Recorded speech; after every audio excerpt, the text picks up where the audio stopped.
Welcome back to YouTube channel. మనమైతే fluffy omelette చేస్తున్నాం. మనమైతే 3 గుడ్లతో చేస్తున్నాం గాయస్. Let's go. ఇప్పుడు మనం 3 గుడ్లు కొట్టుకున్నాం గాయస్. చాలాసేపటికి కలిపిన తర్వాత దాంతో చేయను ప్లేస్తుందని వేరే తెచ్చినాం గాయస్. దాంతో దెబ్బ అయినది గాయస్. మీరే చూడండి. అయిన తర్వాత ఇలా వచ్చింది గాయస్. ప్యాన్ పెట్టుకొని అలా ఆయిల్ వేసుకొని ఆయిల్ మొత్తం అప్లై చేసినాక తర్వాత మనమైతే ఎగ్ అయితే వేసేద్దామా గాయస్. ఇప్పుడైతే మనం ఆయిల్ వేసేసి ఎగ్ వేసుకుంటాం గాయస్. చూడండి గాయస్, ఈ విధంగా అయితే వచ్చింది. ఇంత పర్ఫెక్ట్గా వచ్చేసింది గాయస్.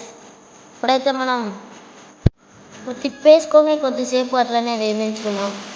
ఇప్పుడు అట్లనే వేయించుకొని తీసి తర్వాత వేసి పక్కన పెట్టుకున్నాం గాయస్. అదే ప్యాన్లో ఇప్పుడు మనం మొత్తం ఆయిల్ వేసేసినాం. జీలకర్ర మెంతులు వేసినాక ఉల్లిగడ్డలు వేసినాం. ఉల్లిగడ్డలు వేసేసినాక అటు ఇటు కలుపుకొని పెట్టుకున్నాం.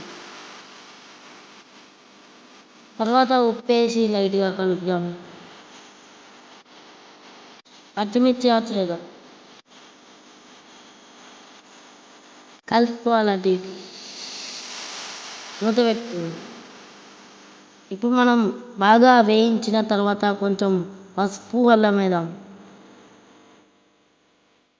పసుపు వేసుకున్న తర్వాత కలుపుకుందాం. ముందుగా ప్రిపేర్ చేసిన ఎగ్ పీసెస్ చాలా సాఫ్ట్గా వచ్చినాయి గాయస్. మీరు కూడా చూడండి. ఇప్పుడైతే పీసెస్ తీసుకొని మనం ప్రిపేర్ చేసిన ప్యాన్లో వేసేద్దాం. అటు ఇటు వేయించుకున్న తర్వాత ఈ డిష్ అయితే నచ్చినట్టయితే లైక్ అండ్ సబ్స్క్రైబ్. మరెన్నో వీడియోస్ చేయాలి, ఏం చేయాలో కామెంట్స్